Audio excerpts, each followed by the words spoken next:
Hi, fellow truckers. How you doing today? The reason I want to do this video is in light of it came to my attention about this father-son suicide that occurred.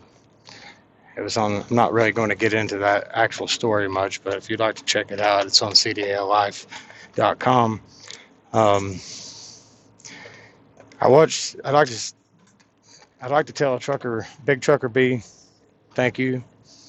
I watched your live feed earlier and I made a few comments myself, but and it really hit close to home. And the reason I'm telling you thank you is because it needs to be where people are able to talk about their problems and talk about their issues and the things that are bothering them and close at heart.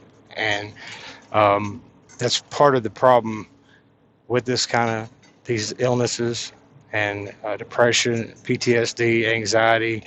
Um, is it needs to be brought up. It needs to be talked about. Um, One of the biggest problems is for that right there. There's still a huge stigma. It's gotten better over the years, but as far as the trucking industry, seems to me like that's probably one of the biggest places it's a stigma due to egos and certain things like that. Um, you know, this that story really hit very close to me at heart. I suffer from PTSD. My wife suffers from severe depression, and I thought by maybe getting on here and doing this video and sharing my story might help somebody. And if it helps at least one person, then I know that it was the right thing to do. So, um, I guess that they found out later as I was an adult. Through my teenage years, I started suffering from like anxiety, panic, full blown panic attacks. I think my first panic attack was I was probably 11 years old. And back then, PTSD wasn't given a name yet. They knew about panic disorder, anxiety, but mine was debilitating to the point I didn't want to go outside. I didn't want to do anything. I didn't want to live. Um, Mine stems mostly from my childhood.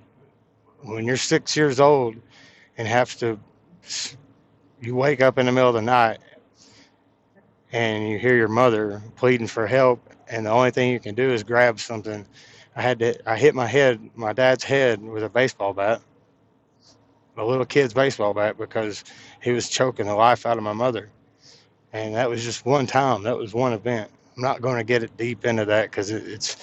I really want to focus on the awareness and sharing and things like that. But that was probably the biggest contributor in my life was seeing my dad's violence when I was a child. Now later on, my dad did recover from these things and he was forgiven.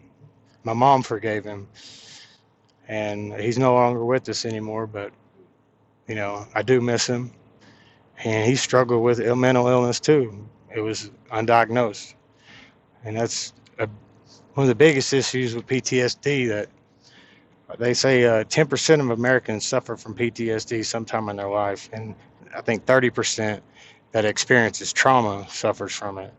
Um, and it can be elusive. It can come and go. It can cause so many different symptoms. It's it's hard to pin down. That's what it is because it can display depression. It can display panic attacks, nightmares, so many different things. That's why I was I didn't get diagnosed until I was 27 years old, 28 years old, I believe. And the VA and military finally diagnosed me because you know, a doctor was, and a psychiatrist and psychologist, and my team of therapists were smart enough to put it all together to realize that's what it was. But they couldn't have found that out to begin with if I hadn't ever shared my story and really opened up to them. And that's what helped the biggest big time with me and all my therapy that I've had is being able to get this stuff off my chest and learning how to share it with others. You got to put your ego out of the way with this one. And if you ever want to get better, you've got to do that. You know, my wife behind the camera here, she suffers from very severe depression. I never had depression in a sense like her. Mine kind of went, mine was more or less a symptom of panic attacks because I felt miserable all the time. But, you know, I spent many years going through therapy and talking to psychiatrists and psychologists, and it was a very tough road. I had a drinking problem for years. That, you know, that was because I was trying to self-medicate, and when you self-medicate like that, you're not doing anything but just putting it to the side for later. Um, and then on the suicide note,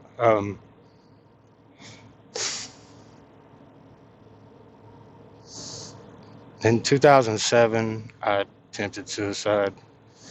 That was the closest I came into probably being successful. I don't really want to get into the story, but my dog pretty much saved my life, and if I explain it to you, you'd understand.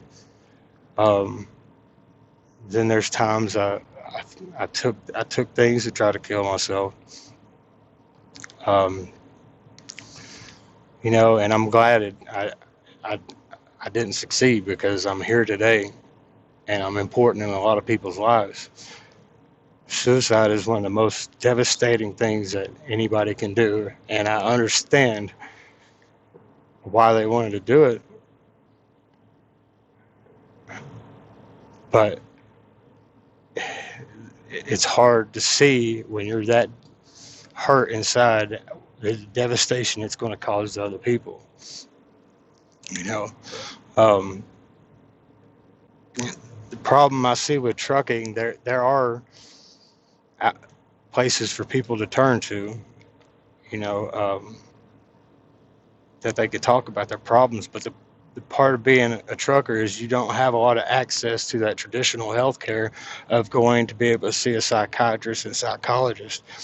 But technology is advanced enough that, you can have a one-on-one video with a psychiatrist, psychologist, therapist. You know, my life started to change.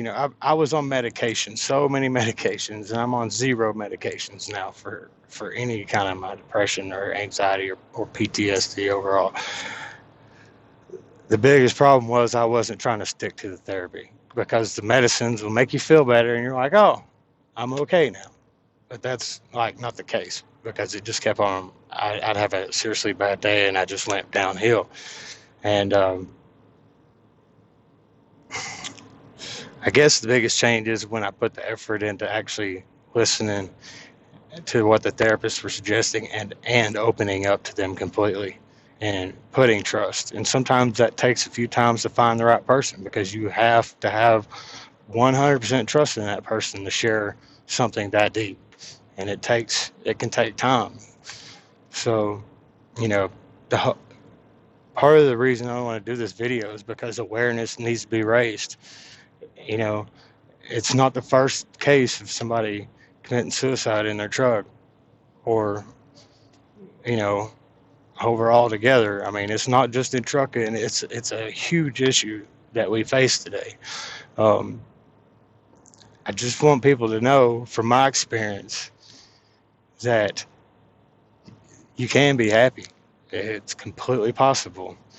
I had to let go of these things. I had to learn how to face them head on. I had to stop being so fearful.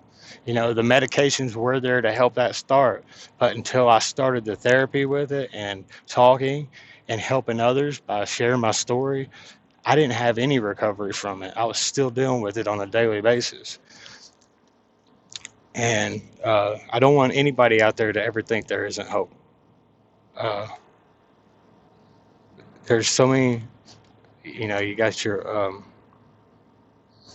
the suicide hotline you call. I'll put a link for that. I'll put that phone number in the description. I'll also put a link for Talkspace, which is another good place for truckers and anybody to be able to go to talk about your problems or get some help or find a way to get some kind of help. Um, You know, also, if anybody out there wants to talk, you can go to my Red Monkey at Red Monkey Trucking on my Instagram and PM me. I won't tell anybody who you are. It'll be between me and you. Um, that's how we recover. We share our stories with one another. That's how we get better. So, uh, you can see this. This affects me dearly. It it's it's painful to me to think that somebody is to the point of hopelessness that they just completely give up. Because I've been there. Laura has been there. My beautiful wife, she's been there, and I can relate so close to these things that it just I had to do this video. Um, so everybody have a wonderful weekend and stay safe, my friends.